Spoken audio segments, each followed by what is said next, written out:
Patiin na natin. Para kainan na mga kababayan. Maligayang kaarawan kay Ray Morales ng Vancouver, Canada. Madami yung mga taga-Canadang nanonood sa atin. Nakikinig. Paring Ray Morales of Vancouver, Canada. Happy birthday.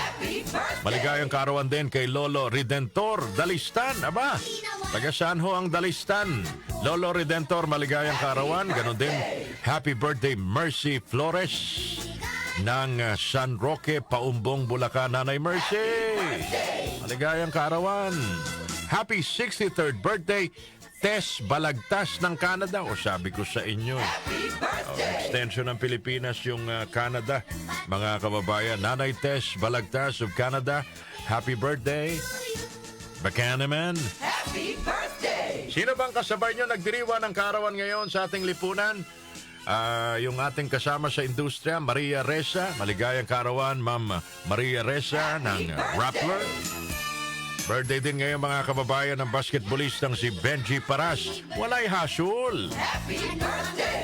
Si Kong Mayor Sunny Belmonte. Mayor Sunny, happy birthday. Laban tayo dyan.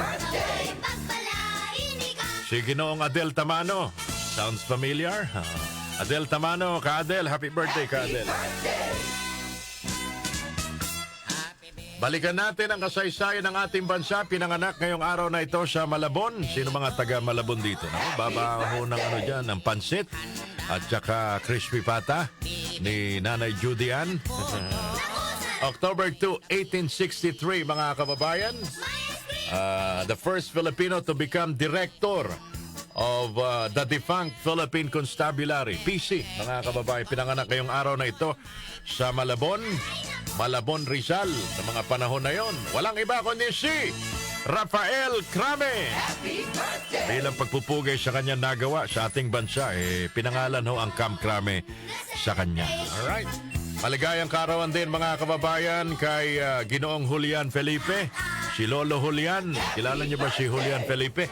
October 2, 1944, yung kompositor ho ng Philippine National Anthem. Ay, hindi pala pinanganak ngayon, sorry. Ngayon pala ang death anniversary niya. October 2, 1944, namatay ho ang composer ng Philippine National Anthem, Julian Felipe. So yan po mga kababayan ang nasusulat sa kasaysayan ng ating bansa. Sa ibang lahi, sino bang may kaarawan ngayon? Birth anniversary ng isa sa mga civil right leader ng mundo, si Mahatma Gandhi. Siyempre kilala niyo yun, di ba? Mahatma Gandhi, who will never know Gandhi. Maligayang kaarawan din kay Don McLean, singer-songwriter. October 2, 1945, pinanganak, 79 years old na pala ngayon si Don McLean, si Mr. American Pie. Isa sa mga pinakamahabang awitin na naisahim papawid, mga kababayan. Yung bokalista po ng kombong The Police, 73 years old today, the one and only Sting. October 2, 1951, pinanganak, mga kababayan. Happy birthday, Sting.